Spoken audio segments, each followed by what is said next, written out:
Next on stage are two ladies behind a billion-dollar cosmetics brand that has a fan base of more than 2 million subscribers on YouTube and 28 million followers on Instagram. And these two ladies and their team started all right here in the UAE. Please put your hands together for the co-founders of Huda Beauty, Huda and Muna Kattan, who will now engage in a conversation on stage with Anna Al-Qasmi Roberts, founder of Nudge. Please.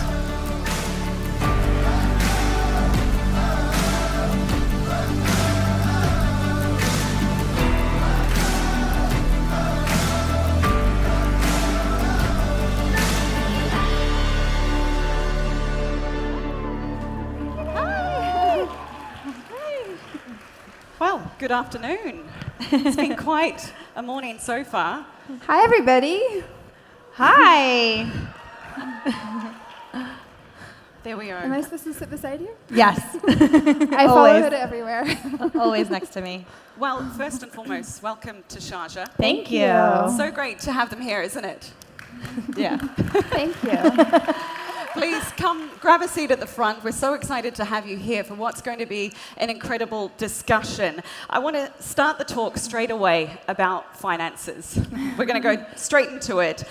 It's always a focus with entrepreneurs when they start their own business and bring it to life. You actually started the business with a loan from your older sister, Alia. It was $6,000 back in 2012, I believe. 2013. 2013. Still so recent. That's incredible.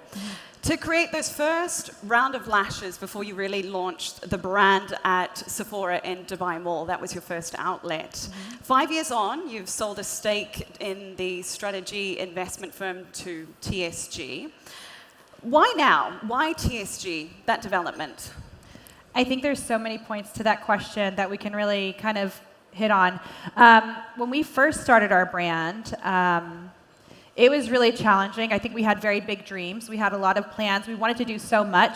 And I think when people are starting out their brands, when they're starting out companies, they always think they need so many things in order to get started. And I remember Mona told me, she was like talking to me about like different companies that have done different things and when they're starting out. She gave me an example of Microsoft. And you have to say that example. It's good. Okay, well, sorry.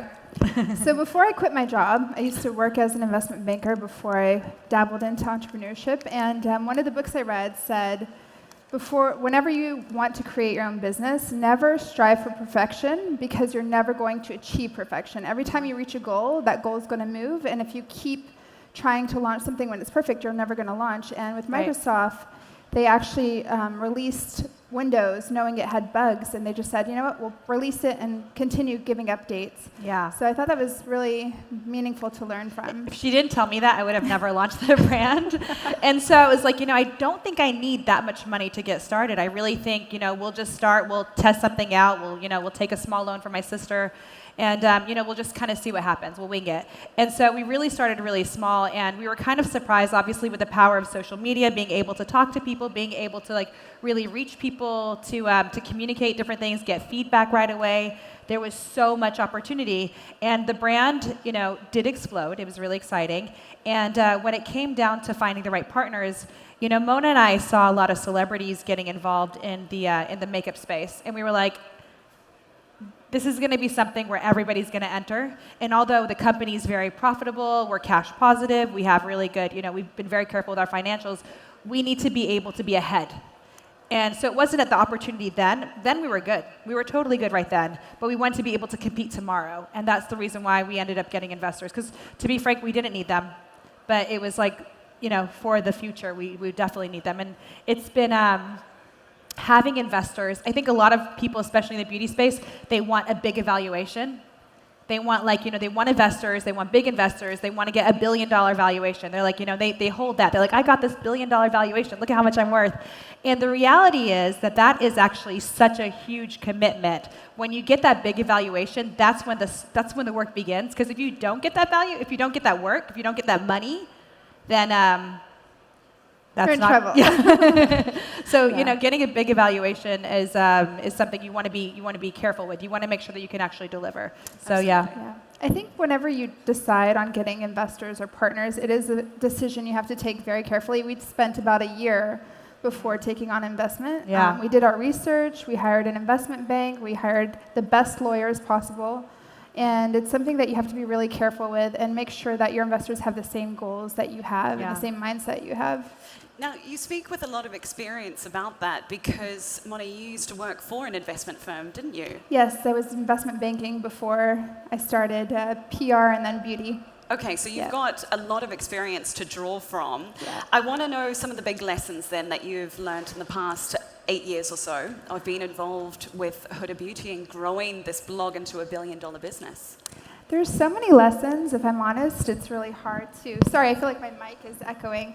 There's so many lessons, and if I'm honest, I wouldn't know where to begin. But if I've learned one major lesson for myself, and I've actually learned this from Huda, it's the power of focus. I think that when you have an entrepreneur mindset, you just see opportunity everywhere. And like every time you think of ideas and you're like, oh, well, I could do this, and you just get so excited. I think it's part of being an entrepreneur. You're kind of optimistic. But Huda has really taught me to be focused, and I think that with Huda Beauty, I think the reason why we have become so successful is because Huda is very focused, and she's always had that vision of really, improving the beauty industry and like changing the industry with Huda Beauty, and that's the goal. It's not monetary, it's not reaching a specific number, it's changing the industry. You have a purpose. So I think with entrepreneurship, whatever you decide to go into, make sure you have purpose and make sure you have a very focused goal. And just to add a point to Mona's, because I know obviously there's a lot of entrepreneurs out here, a lot of people who are they're starting businesses or they want to start a business. Yeah. And I think there is a lot to learn. When I first started as a blogger, there were just a ton of fashion bloggers, and there was no beauty bloggers. And everybody was like, why are you blogging about beauty? Like, why don't you do fashion? Everybody's doing fashion. Like, what are you doing? And I was like, well, because everyone's doing fashion, that's why I'm going to do beauty. And I just feel like there's a lot of power in, yes, focus, but also not doing what everyone else is doing. Because I think a lot of people will look to us and they're going to say, oh my God, they're doing beauty, they're successful, let us do the same as them. Yeah. And if you have that idea, a million other people have that idea. So you're not only going to be competing against the people who are doing it, but also the people who are thinking to do it. So it's really important to try to find the white spaces. And that's something we did. We didn't come out with a beauty brand right away. We started with lashes. Nobody was doing lashes at the time. And we were very focused. We were very specific. We had a very specific message. And then after we kind of owned that for a couple years, we did color cosmetics. And I think that there's great power in finding the white space. I mean, one thing that I do all the time is I see people, all these beauty brands, they like to launch products in the fall. So I like to launch products in the spring. And I think there's a lot of power in doing what everyone else is not doing, where you're not competing to be one of many. You can really be heard much easily. That's been quite a theme that we've heard here at the Sharjah Entrepreneurship Good. Festival 2018 so far. So you've got another voice then echoing that as well. I want to know, because you are originally from Iraq, but raised in the United States, and you moved here to the UAE and then established the company here. What initially drew you to the UAE, and what's kept you here as well to grow the business? So I actually moved to the UAE in 2002, and I spent 8 years in Sharjah. So Sharjah has a really close place in my heart. I love Sharjah.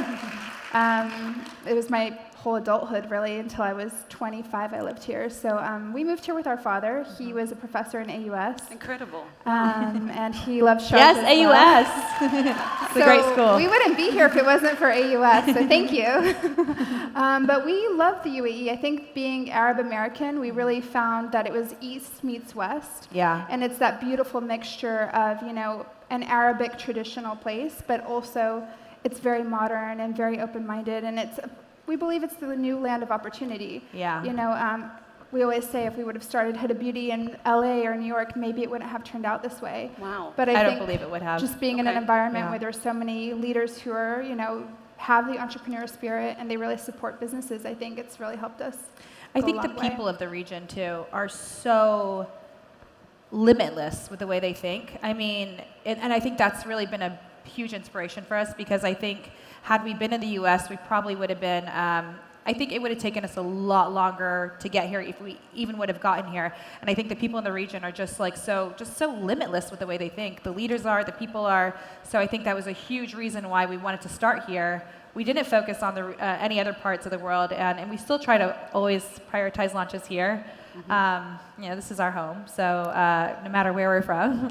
So I think that's special to the region. I do think it's the new land of opportunity. And speaking of launches as well, I know that you've had an extremely busy week or the past 10 days. You just launched a brand new baby as part of the Huda Beauty family. It's our baby. It's our baby. Tell us more.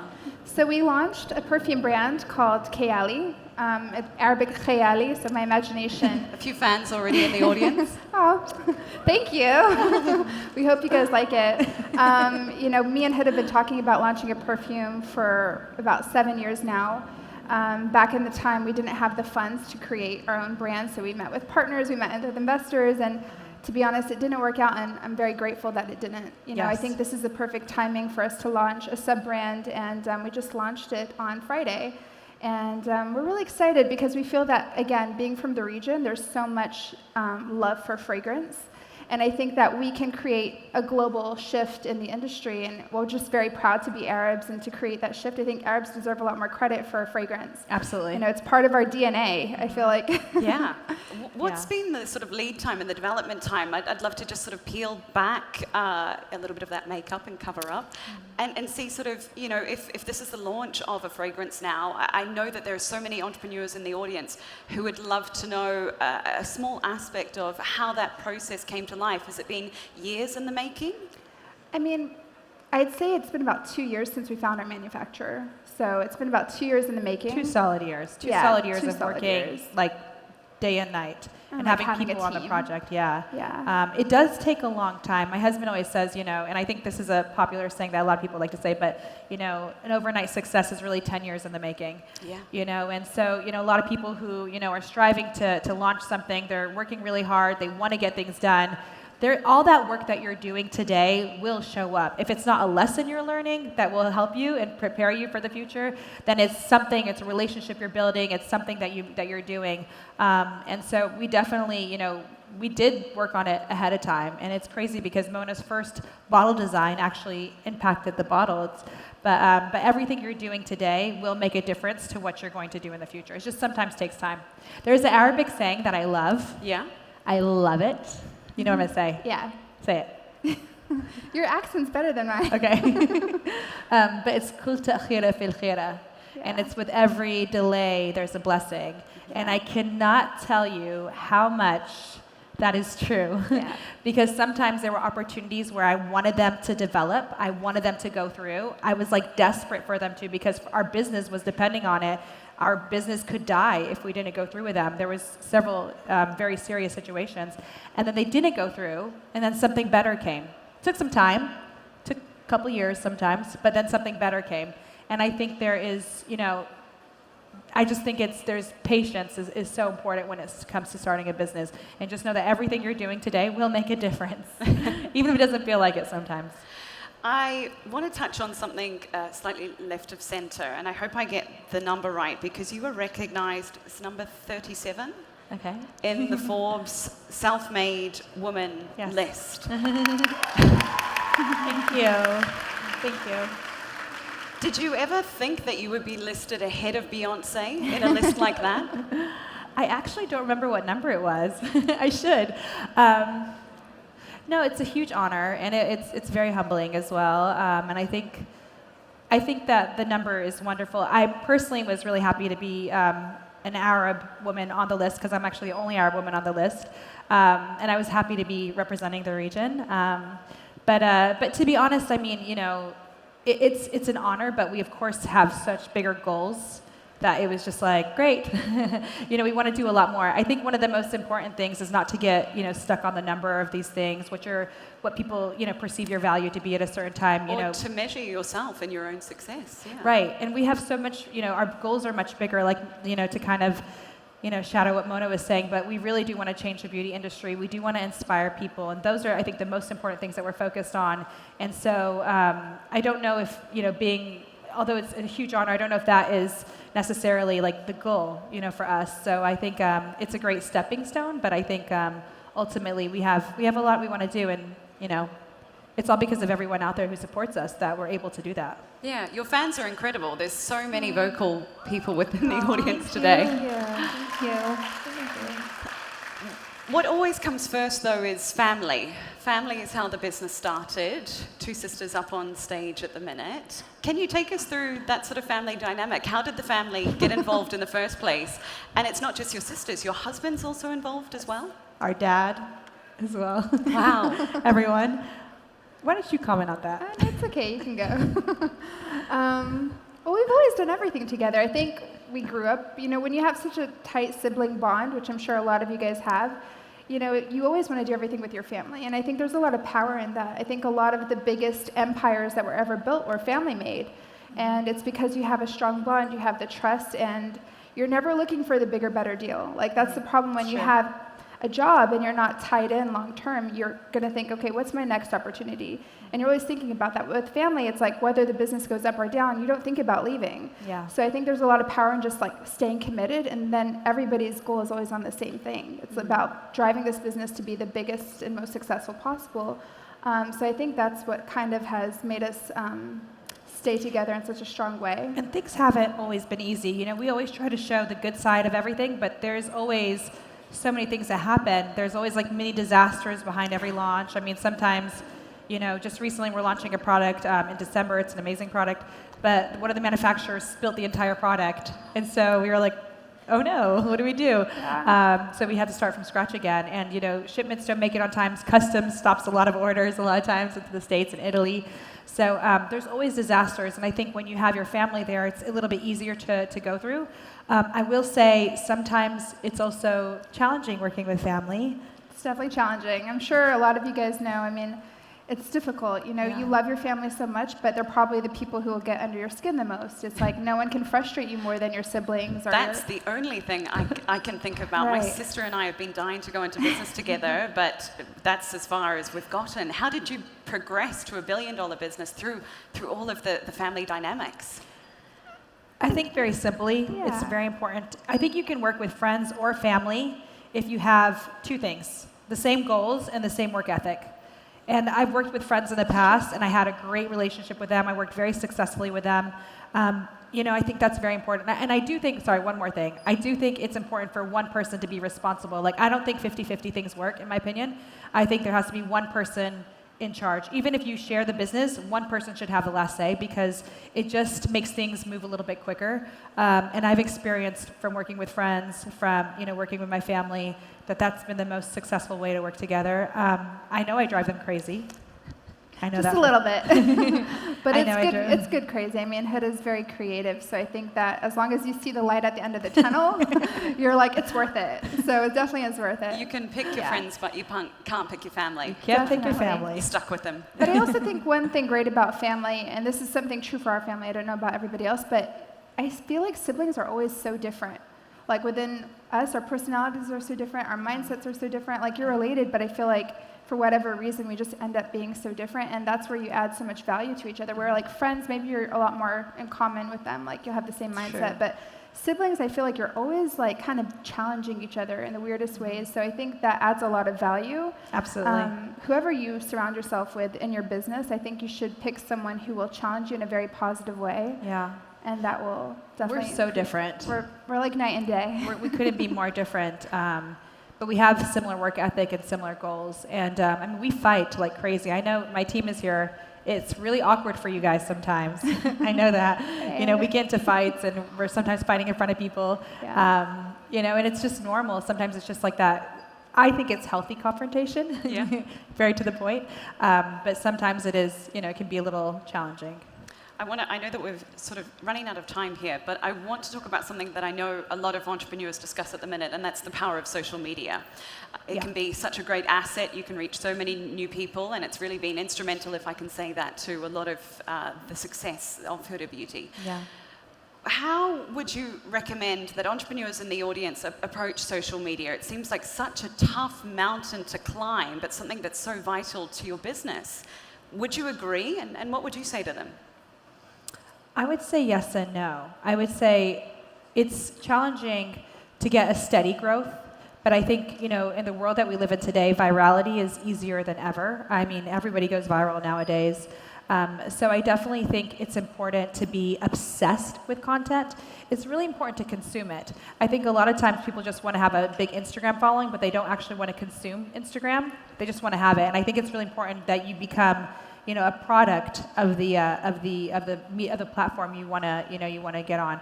I know Gary Vee was just up here. We just spoke with him a couple weeks ago when we were in New York, and one of the things he told me was like, you just need to be producing so much content. You just need to produce.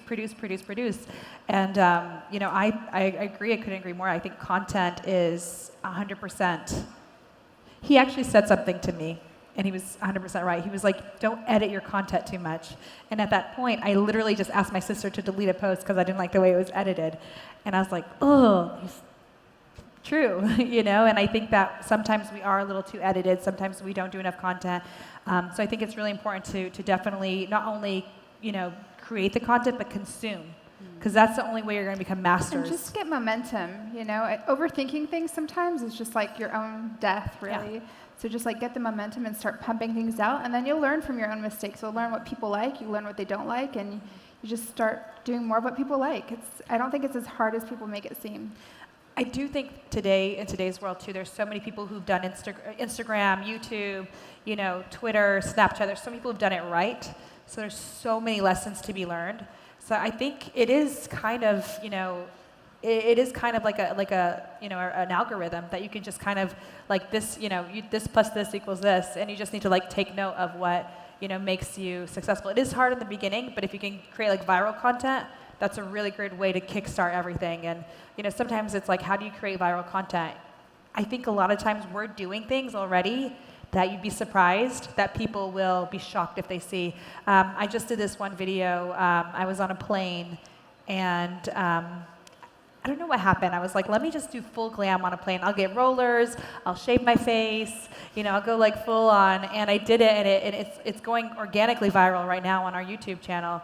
And I think a lot of times you'll be surprised the things that you're already doing that people will be a little surprised. And I think once you start to consume content, you'll start picking up on those things. Yeah. But I wouldn't say go in with a goal to like get so many followers. Like have a mission and start creating the content right away. Absolutely. Yeah. Just two sort of final questions as we wrap up what's been such an interesting discussion. Thank you so much. I'd love to know if you have any go-to mantras or sayings. I know that you shared one, in Arabic that I'm not going to try and repeat. Do you have any others? Yeah, I have a whole note full of them. What's your favorite? In it to win it. I kind of repeat that every time I have a really stressful day. I'm just like, I repeat mantras to myself, and just in it to win it kind of pumps me up. Yeah. And every time I think of giving up, I'm like, no, you just got to keep going. And I think having a good list of mantras that you refer to and just those positive incantations is so important, because whether you're working in a company or whether you're an entrepreneur, there's going to be challenges all the time, and you need to be your own cheerleader. So have that cheat sheet ready. I think that's a good point. I don't think most people are their own cheerleaders enough. I think most of the time we doubt ourselves, we tell ourselves we can't do things, and I think you really need to start trying to talk to yourself the right way, tell yourself that you can do things, be your own cheerleader, find a mantra that resonates with you, and definitely repeat it and tell yourself that you are able to achieve those things. It's really important to do that. Absolutely. Just one final tip for entrepreneurs in the audience, be it students who are at AUS looking to set out on their first professional position, or they're thinking about a startup of their own. What would be your message to the audience today? I would definitely say 100% pursue your passion, whatever it is. And I know that sounds really cliche, but the thing is, there's so many people out there who are doing so many things. A lot of people are going to try to mimic those companies. They're going to try to look to them. They're going to try to basically kind of create mini versions of what they're already doing. And I think it's really important to find what you're passionate about. And it doesn't matter what it is. I think there are not enough individuals out there being individuals. And I really think a lot of people want to look up to those individuals. So, the world out there, the people out there, the children out there need you guys, need all of us to be as passionate and as authentic as possible about what our mission is. because it's really easy to get lost otherwise. And I think that's exactly what will happen. And I think if you don't know what your passion is yet, I think that's fine as well, because a lot of people don't know what they want to do for their entire lives. So I think just go out, get experience, attend events like this, volunteer, intern. Try to get as much experience as you can so you really figure out what you want to do, and try to put in 3-year goals at a time so you can really have something to work with. Can I add one thing? You can. I also think you should surround yourself with people you aspire to be like. Yeah. That's really helpful. As you finish school, it's really funny because once you start finishing school, and I'm sure there's already some people who finish school, but you really have to then create your own world. And that's where the fun, but also the challenge begins. And so I think it's really important to surround yourself with people who maybe are, some way your goal. There's some way your goals. And I think it's really important to be around them because you will be so surprised how much you rise to the occasion, and how much, hopefully, you push them as well. I mean, a lot of times I had mentors. A lot of times I outgrew my mentors, and then we became like mentors to each other. And I think there's a lot of beauty in that. So make sure that you surround yourself with people who, really do make you want to be better. That's very important. A quick look forward then to 2019. What can we expect from Huda Beauty? Well, we have a lot of areas we want to grow within Huda Beauty. So we have a lot more product launches. We're expanding our offices in the US and the UK. We're growing our teams there. So we really want to expand internationally. We have a lot to do with Kayali. We're going to launch a lot more fragrances and innovations in the fragrance area. And last but not least, we're going to launch skincare. So that's and there's really a lot of exciting. secret things we're working on. Wow. Yeah. But I promise we'll tell you guys as soon as we can. We're working on a lot of cool things. Okay. Yeah. Yeah. Well, we can't wait to see what's next for Huda Beauty. It's Thank been you. such a pleasure to have you both Thank here. you. Thank you Back so in much. Sharjah, I should Yeah. say. A round of Thank applause you. then for Huda and Monica Tan. Thank you so much. Thank you Thank you, so much. ladies. Thank Thank you. you.